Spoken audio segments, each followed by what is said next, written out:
Baik, sebelum kita memulai kajian kita pada subuh hari ini, saya mengajak kepada adik saya untuk menundukkan kepala kita sejenak, seraya berdoa, memohon pertolongan kepada Allah Subhanahu wa Ta'ala. Mudah-mudahan kajian kita pada subuh kali ini mendapatkan berkah di sisi Allah Subhanahu wa Ta'ala dengan membaca Al-Fatihah.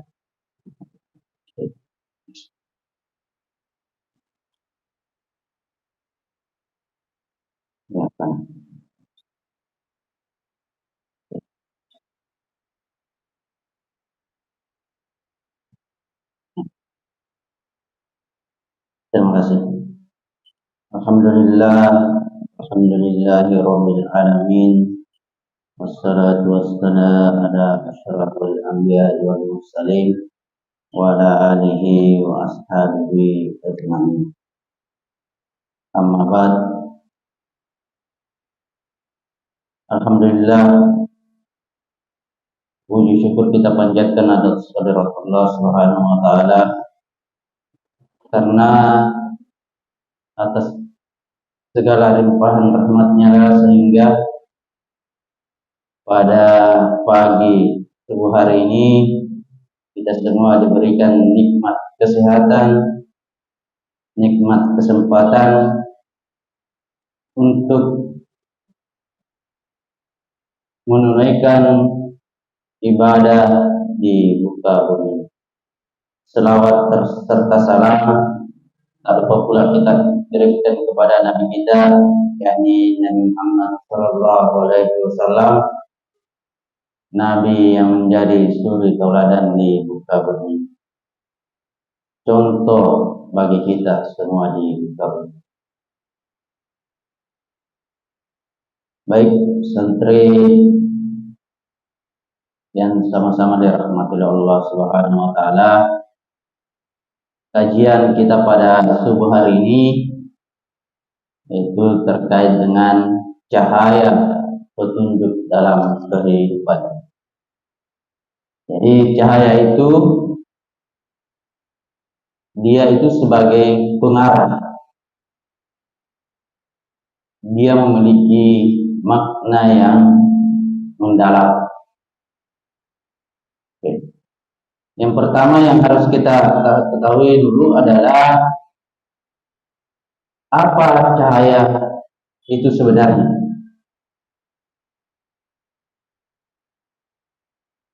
Cahaya yang pertama adalah dia berupa harapan. Contoh dasarnya,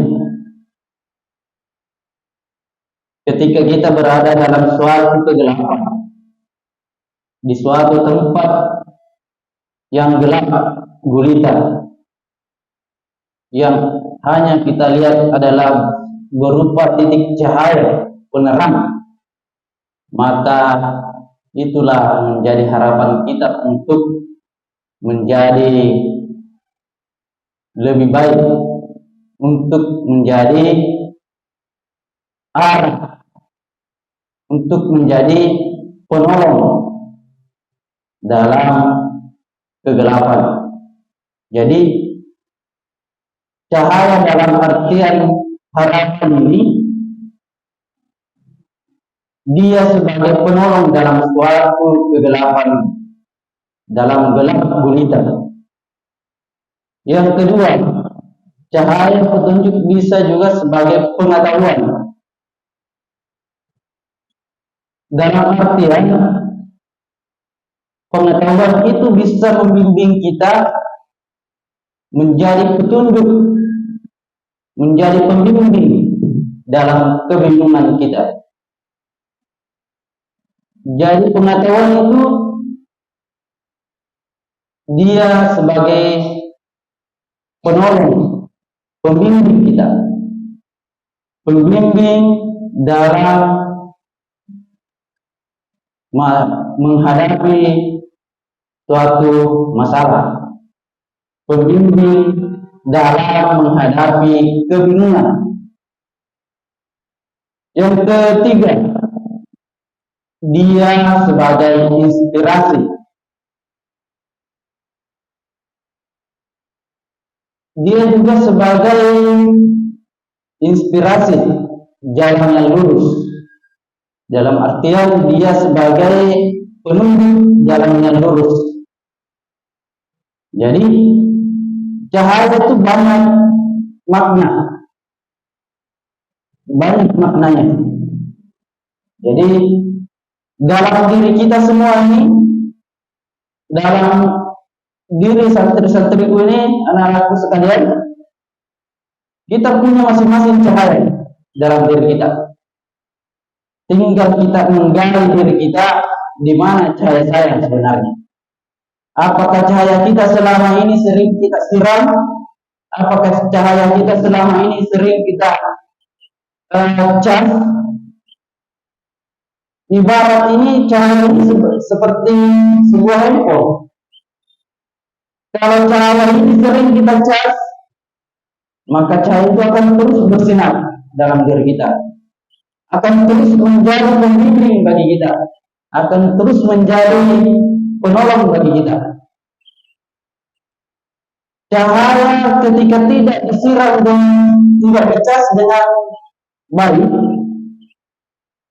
maka cahaya itu akan terus berada dalam diri kita, akan terus berada dalam diri kita. Terus apa cahayanya, apa casnya yang perlu kita lakukan? Kalau seperti manusia biasa, kita ini sebagai manusia biasa, mungkin sehari-harinya kita adalah makan, minum. Tapi kalau dalam kategori ini, cahaya ini, yang pertama tadi, kalau kita mengatakan dia sebagai harapan, dia sebagai penolong dalam suatu kegelapan, maka sinarilah kita dengan iman. Kalau kita kategorikan cahaya ini sebagai pengetahuan, maka kembangkanlah ilmu pengetahuan kita, maka itu akan menjadi pembimbing ke depan, akan menjadi penolong ke depan untuk menjadi manusia atau hamba Allah yang lebih baik. Jadi cahaya ini punya banyak makna, tergantung kita bagaimana model maknai cahaya dalam diri kita. Karena kita punya masing-masing cahaya, tinggal kita menggali di mana cahaya itu berada dalam diri kita. Oke, selanjutnya cahaya dari segi agama dan spiritual.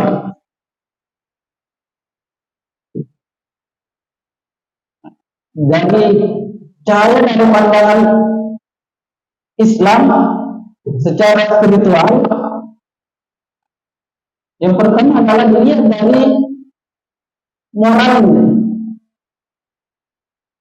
etika kita.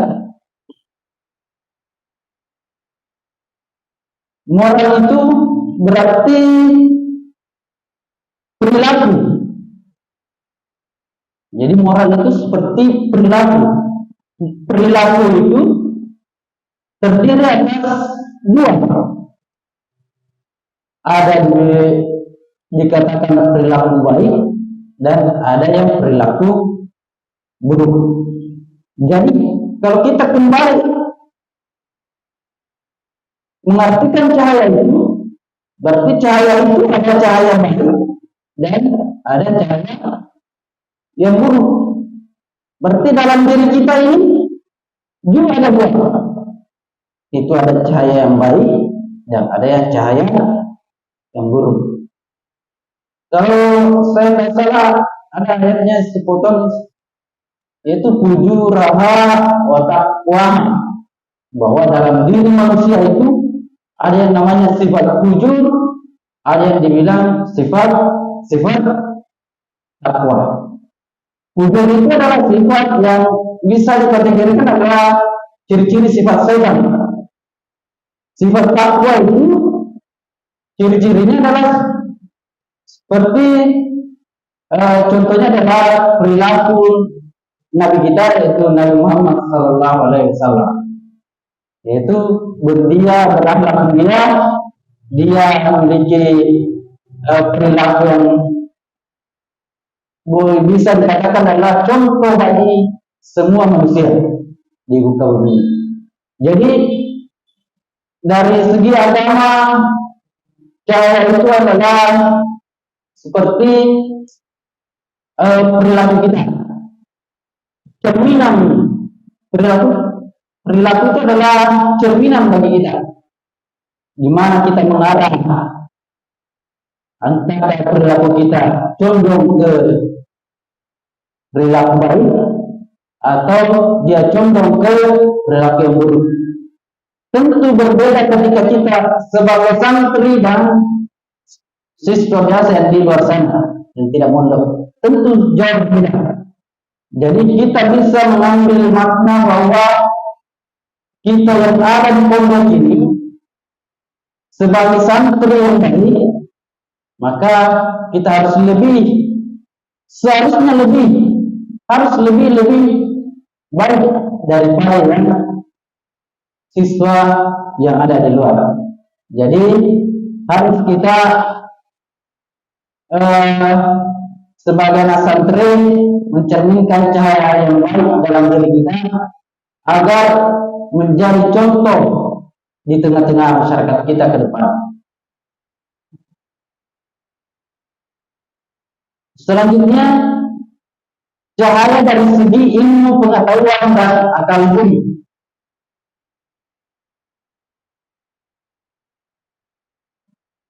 Kalau cahaya itu sebagai ilmu pengetahuan, maka dia akan menjadi alat bantu kita. Pengetahuan yang kita miliki itu akan menjadi alat bantu dalam diri kita untuk menata hidup kita sendiri ke depan, untuk menata perilaku kita ke depan. Dia sebagai petunjuk dalam segi pengetahuan kita. Dia akan menjadi penolong ketika kita kebingungan menghadapi sebuah masalah. Yang kedua adalah berpikir kritis. Jadi kita sebagai anak santri yang memiliki pengetahuan sebagai anak santri, ada informasi yang kita dapatkan, kita tidak langsung menjustis seseorang. Kita bisa mengolah informasi itu, apakah informasi itu baik untuk kita atau buruk untuk kita. Jadi sebagai santri yang baik, sebagai hamba Allah yang baik, setiap informasi, setiap apa yang kita ketahui dari orang lain itu harus kita kelola dalam pikiran kita melalui kalbu kita. Apakah informasi ini baik atau informasi ini buruk? Jadi kita bisa mengambil kesimpulan dari pengetahuan apa yang kita miliki, karena kita pelajari di pondok adalah sesuatu yang bisa kita membedakan antara baik dan buruk. Jadi pengetahuan itu bisa kita ambil sebagai alat bantu ketika ada informasi yang kita dapatkan. Kita bisa membedakan informasi ini baik, apakah informasi ini buruk. Yang ketiga adalah kemajuan. Setelah kita mendapatkan sebuah pengetahuan dan kritis, maka kita bisa mampu memecahkan suatu masalah. Ketika kita memiliki pengetahuan yang mumpuni dalam diri kita, yakin dan percaya kita mampu menyelesaikan setiap masalah yang kita miliki. Dari pengetahuan yang kita miliki itu akan membantu kita memecahkan masalah dengan sampai dengan lebih baik. Jadi harus selalu meningkatkan pengetahuan yang kita miliki. Selanjutnya, cahaya dari pandangan seni dan kreativitas. Jadi kalau cahaya ini diumpamakan sebagai dia seni dan kreativitas. Yang pertama adalah ekspresi jiwa. Dia memiliki ekspresi jiwa. Dia memiliki seni. Artinya cara ini bisa menjadi seni kehidupan. Bisa menjadi seni dalam diri kita. Bukan dalam diri kita. Membandingkan hal yang buruk dengan hal yang baik. Yang kedua adalah inspirasi. Ini hampir sama dengan tadi pengetahuan yang sebelumnya, bahwa inspirasi dalam sebuah seni kreativitas itu bisa menjadi modal untuk kita, menjadi contoh buat kita bagaimana supaya kita bisa menjadi contoh buat orang lain, buat pelajar kita mewarna hal yang positif agar orang lain bisa menjadi agar diri kita menjadi contoh buat orang di sekitar kita, menjadi teladan di tengah-tengah masyarakat. Yang ketiga adalah seni dan kreativitas dari pandangan kebenaran. Dia itu tidak perlu menyuarakan kebenaran itu melalui seperti yang mahasiswa yang demo di tengah jalan. Dia tidak perlu itu. Dia hanya perlu menghiasi hidupnya dengan iman, menghiasi hidupnya dengan pengetahuan. Itu akan menjadi penolong buat dia, penolong untuk menyuarakan kebenaran. Contoh saja kalau orang seni, dia itu setiap yang dia alami dia ekspresikan ke dalam seninya. Contoh yang pintar menggambar, dia aplikasikan apa yang dia alami dalam sebuah gambarnya. Kalau dia seorang musisi, apa yang dia alami, yang ingin dia ungkapkan kebenaran itu, maka dia ungkapkan melalui lagunya. Jadi, mari kita hiasi hidup ini penuh dengan cahaya, penuh dengan kesenian, penuh dengan seni yang positif buat diri kita masing-masing. Yang ketiga adalah cahaya dari segi pengalaman dan pembelajaran. Ini yang paling sangat terpenting dalam hidup. Bahwa cahaya yang paling bermakna dalam hidup ini adalah cahaya pengalaman. Yang pertama adalah guru terbaik. Kenapa dikatakan sebagai guru terbaik? Karena setiap yang kita alami selama ini itu adalah menjadi pembelajaran buat diri kita. Kita bisa membandingkan yang selama ini kita lewati, baik buruknya untuk masa depan kita. Jadi setiap pengalaman yang kita miliki ini, santri-santri yang kita miliki, santri-santri yang punya memiliki pengalaman mulai dari SD sampai masuk di pondok ini, itu akan menjadi pembelajaran buat kita, akan menjadi guru buat kita. Ini adalah guru terbaik buat kita. Pengalaman itu adalah menjadi guru terbaik buat kita, karena kita sendiri yang bisa membandingkan pengalaman yang kemarin, yang mana yang baik dan yang mana yang buruk buat kita. Yang kedua adalah dia bisa dikategorikan refleksi diri. Ini tadi yang saya sampaikan, bahwa setiap pengalaman yang kita miliki itu harus ditelah, direfleksi diri kita. Kalau memang yang perlu kita lakukan kemarin, maka seharusnya kita sebagai santri yang baik itu harus kita keluar dalam pikiran kita. Apakah benar yang saya lakukan kemarin? Apakah buruk yang saya lakukan kemarin? Apakah baik untuk kehidupan saya ke depan? Apakah buruk untuk masa depan saya? Jadi kita harus direfleksikan diri.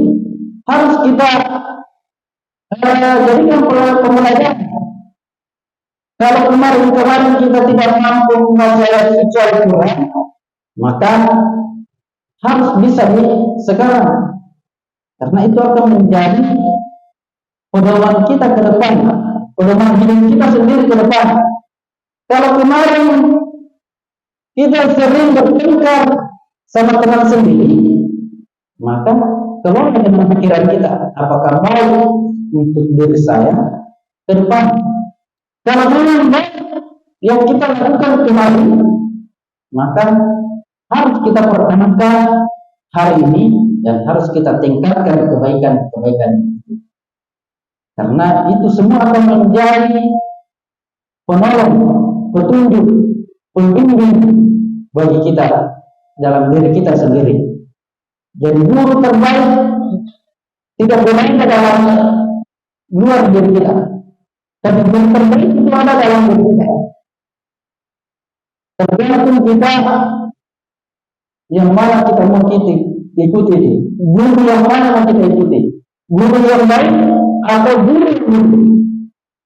Karena yang percaya hidup ini berpasang-pasangan. Ketika ada laki-laki maka ada perempuan. Hidup ini berpasang-pasangan. Ketika ada tanah maka ada air. Berpasang-pasangan. Maka dalam diri kita juga ada pasangannya. Ada baik dan ada yang buruk. Yang ketiga adalah dia membentuk karakter. Jadi pengalaman itu bisa membentuk karakter kita. Jadi semakin kita turuti keburukan itu, maka karakter kita akan semakin buruk. Ketika kita membenahi keburukan itu menjadi lebih baik, maka karakter kita akan menjadi lebih baik ke depan. Jadi tergantung pada diri kita masing-masing. Orang di sekitar kita hanya bisa mengingatkan, yang bisa mengambil kesimpulan, keputusan adalah diri kita sendiri. Tidak akan mungkin orang lain bisa merubah kita kalau bukan diri kita sendiri yang merubah itu. Jadi pelajarilah pengalaman hidup yang pernah kita lewati sebagai guru terbaik buat kita, dan refleksikanlah diri kita, apakah kemarin baik buat kita atau tidak. Dan setelah itu maka akan terbentuklah karakter dalam diri kita, karakter yang lebih baik ke depan. Nah, yang terakhir, membangun cahaya dalam diri.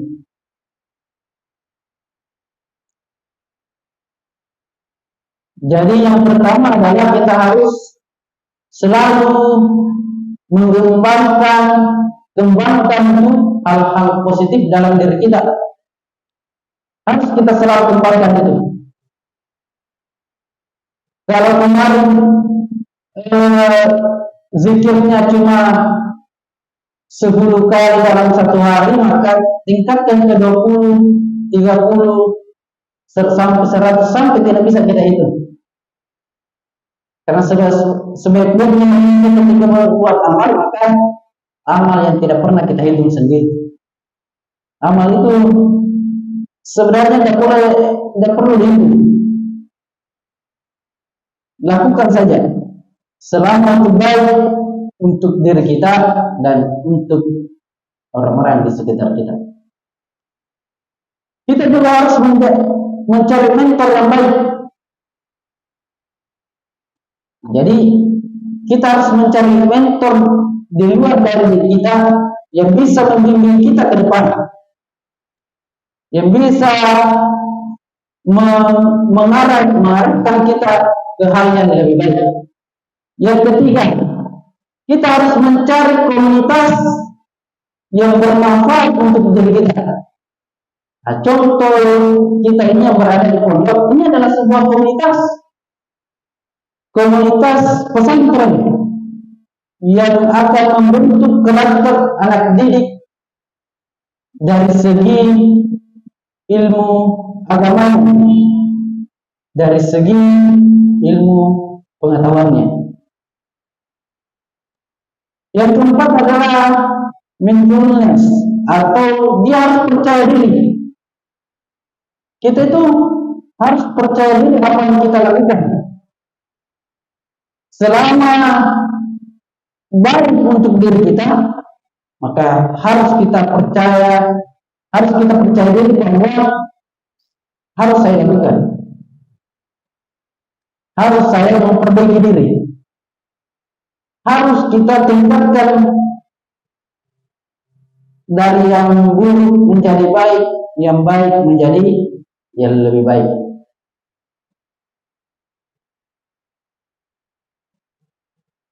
Ini yang paling terakhir, jadilah cahaya. Karena cahaya itu adalah dalam kita semua, dalam diri kita masing-masing. Ketika kita ingin menjadi cahaya, maka pancarkanlah cahaya itu, munculkanlah cahaya itu, sinarkanlah cahaya itu, sinarkanlah cahaya dalam diri kita itu. Bagaimana caranya? Maka tingkatkanlah kebaikan itu, dan redupkanlah keburukan itu. Maka muncullah secara otomatis cahaya itu. Maka bersinarlah secara otomatis cahaya itu, tanpa kita sengaja, tanpa kita buat-buat. Karena cahaya itu akan muncul sendiri selama kita kembangkan. Pengetahuan itu akan terus berkembang ketika kita terus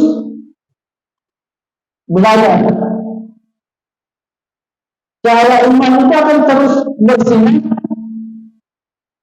ketika kita sirami dengan iman dan takwa. Jadi tergantung dari kita. Intinya tadi, diri kita itu ada dua, ada cahaya. Apa? Pertama, cahaya itu ada berapa? Ada cahaya yang baik dan yang buruk. Jadi dalam diri kita harus menggali diri kita sendiri, yang mana bisa menolong kita ke depan dan yang mana bisa menghancurkan diri kita sendiri ke depan. Jadi setiap manusia yang pertama adalah potensi. Semua manusia memiliki potensi. Semua orang memiliki potensi. Semua orang memiliki cahaya. Tinggal kita kembangkan potensi itu, tinggal kita kembangkan cahaya itu. Yang kedua adalah memelihara Apa yang kita ketahui, ilmu apa yang kita ketahui, maka peliharalah ilmu itu, kembangkanlah ilmu itu, karena ilmu itulah yang akan menjadi pembimbing, penolong buat kita. Yang ketiga adalah sebagai harapan.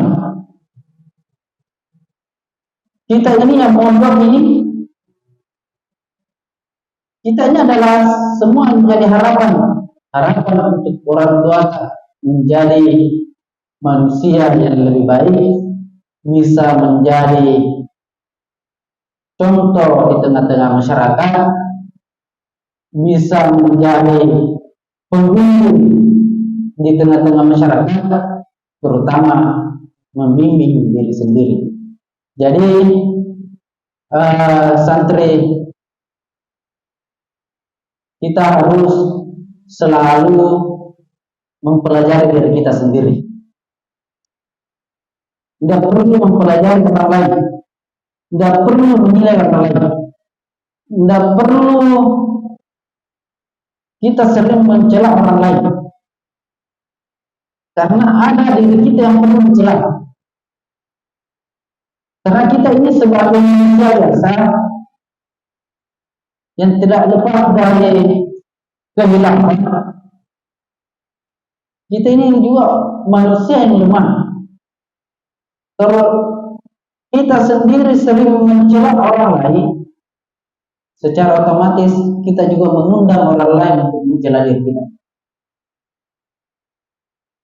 Kalau kita sering mengidam, sering menceritakan orang lain, hal keburukannya orang lain, berarti secara otomatis kita juga mengundang orang lain untuk menceritakan keburukan kita.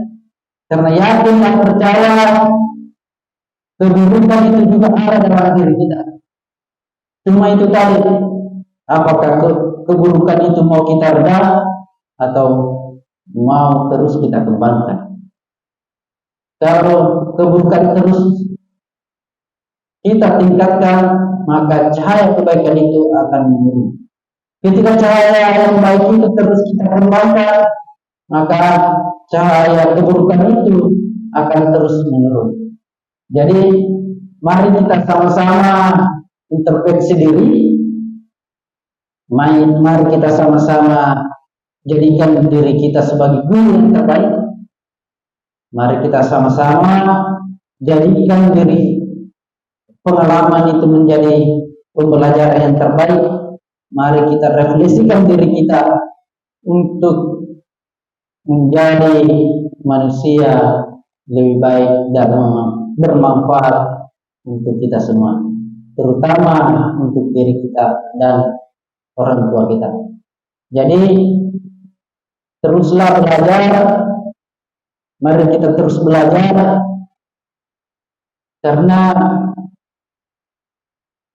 sebagai